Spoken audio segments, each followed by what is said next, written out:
Hello sa inyo mga kapreni. Share ko lang po sa inyo yung pang day 4 na kakainin namin ngayong gabi. Bali mag-oatmeal na nga kami, tsaka lalagyan namin ito ng gatas. Kasi nga hindi nga kami nakabili kanina ng gulay sa palengke. Kaya yan ang atake.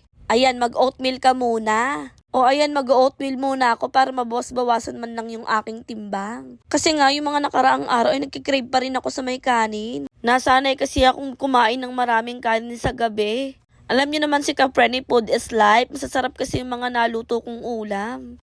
At para naman tumamis-tamis yung aming oatmeal ay maglalagay lamang ako dito ng isang pirasong saging. Sineparate ko nga muna siya mga kapreni habang tinakpan ko nga yung ating nilagyan ng mainit na tubig na oatmeal. Sa ngayon mga kapreni, ito muna yung mga vlogs natin ha. Hindi muna ako magluluto masyado ng mga masasarap na pagkain. Para makahabol tayo sa may summer. Pero maraming salamat pa rin po at pinapanood nyo pa rin ang aking mga vlogs. At syempre sinamahan ko na nga rin ito ng 4 na perasong lumpiang Shanghai. Para naman may karni pa rin ako. Lang, thanks for watching mga kapreni, babu!